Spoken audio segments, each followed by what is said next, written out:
Welcome to A Blast from the Past. First, we have some special guests. My name is John Doe, and this here is Jim Thorpe, the famous football star. And we have Charles Lindbergh, or Lucky Lindy. And then we have Henry Ford, the maker of the most reliable cars and trucks, and the infamous Al Capone. So, let's get to it, shall we? Why don't you guys tell me about how you became the successful man that you are, Jim Thorpe? I started out playing sports in high school. Baseball and football was at first. I was eventually able to go play football in high school. I don't know why people loved the way I played. Then I went off to play football in college. Well, college got boring because I could not read very well. So me and a few other guys got a huge, awesome league together. The league you would now hear or know as the National Football League. In the league, I played for the Canton Bulldogs, the Cleveland Indians, and 4 other teams. I even became the president of the NFL. Interesting. Charles Lindbergh? Well, I became successful by constant and vigilant practice, and being a barnstormer sure helped my aviation skills as well. I was also an engineer at the University of Wisconsin. That's where they make the cheese. I was the first to fly across the Atlantic solo in a single-engine airplane. This journey took around 33 hours to accomplish from New York to Paris. Boy, did I have to pee. Okay. Mr. Ford? Oh, sorry. Well, I have a hard time hearing because I make cars and I'm in a factory all day. Well, it started when I was a chief engineer at Edison Illuminating Company. The automobile industry offered a bright new future. You get it? Bright? Okay, anyways. And I wanted to be a part of it. I remember my first car, if you'd call it that. It was a quadricycle. It's 4 cycles was the name, and it was crude. It was 2 bikes, 4 wheels, quad, 4, put together, powered by gas engine and lots of duct tape. Man, I tell you, that thing was uglier than my Aunt Jennifer. Sounds very humorous. Okay. Al Capone? Yeah, when I was a kid, see, I wanted to be hardcore, see. I wanted to be a thug, see. I wanted people to see me and run, see. And not in the way they do now, see. I wanted to strike fear in the hearts of other guys so they would think I could take anyone on. Well, on top of that, I just wanted to love girls and get money. Cash money. Wow, those are some interesting stories. So Ford, I heard your cars are the most reliable there is. Is that true? Oh, yes, that is true.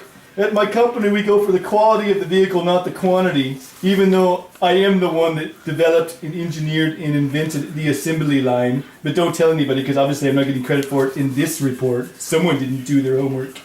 Unlike some of my other competitors who are just pumping them out with my assembly line. Anyways, we make sure our vehicles are safe to drive. Mr. Thorpe, what got you so interested in football? Why did you start playing? Oh, you talking to me? Sorry, concussion number 3. No, I don't hear things very well. I just tried out for the high school football team and barely got in. Eventually, I played a lot better and started a few of the other games. I realized it was something I was good at, so I wanted to stick with it. Oh. Sounds pretty interesting. Very interesting. Charles, what got you so interested in flying?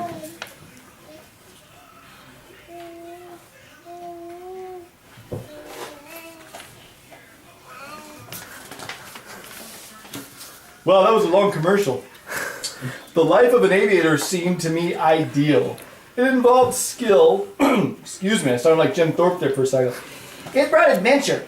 It made use of the latest developments of science. Mechanical engineers were fettered to factories and drafting boards, while pilots have the freedom of wind with the expanse of sky. Whatever the blank that means. There were times in an aeroplane.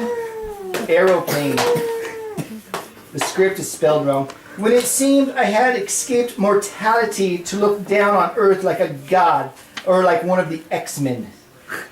Wow, that is fascinating, Charles. And now, Mr. Thorpe, how did you become so famous? What was that defining thing that got you up there? I guess you could say becoming the president of the NFL would be the defining moment. I mean, yeah, I was a great athlete, but most would know me as the president of the NFL. Oh, wow. That sounds pretty interesting, Mr. Thorpe.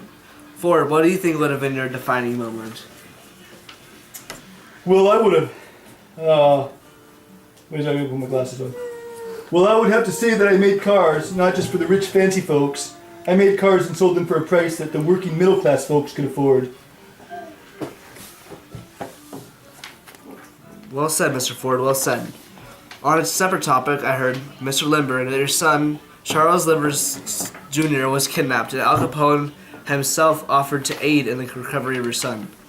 Oh, please, don't remind me. Don't remind me. It was horrible when they found my little child's body all decomposed and desecrated.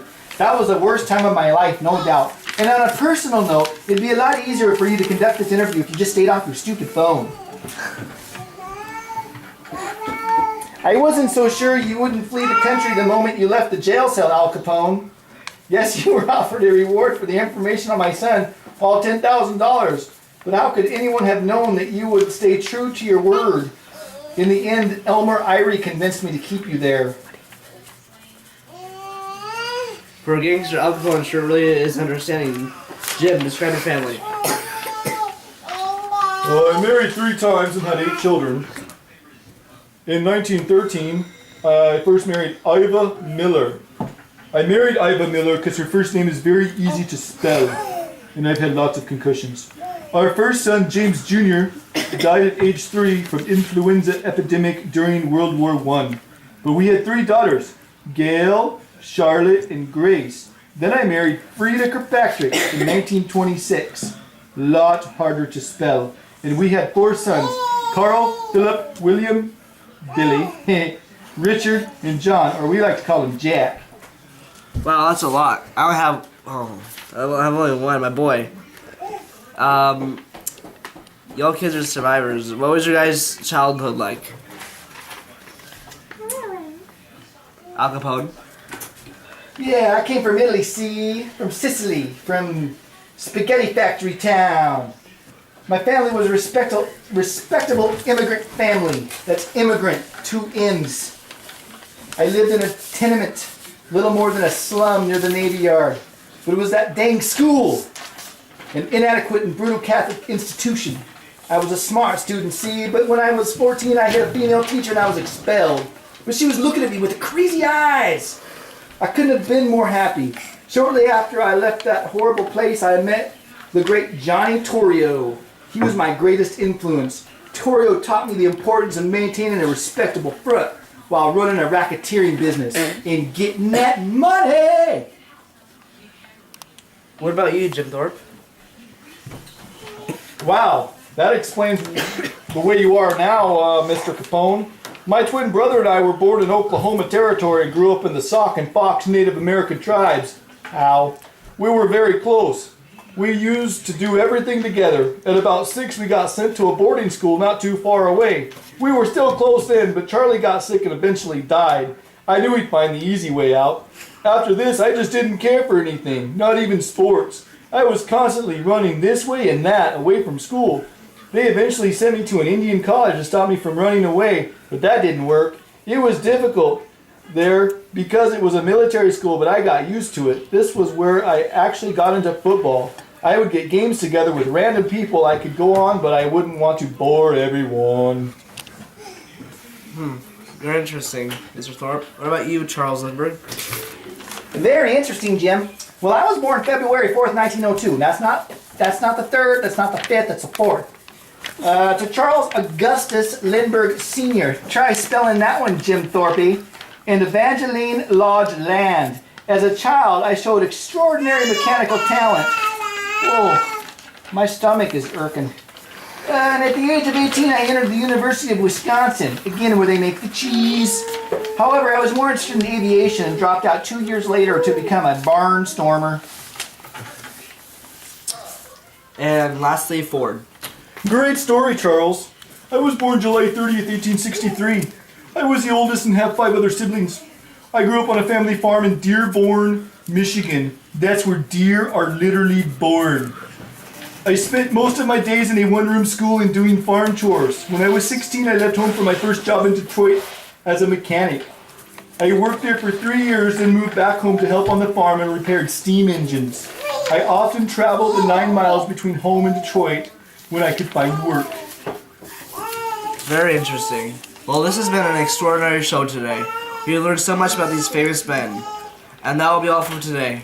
This is a blast from the past, and I'll see you in the upcoming future. Good night, everybody. Here's my real face. Let's have applaud. I try to applaud. Directors and staff.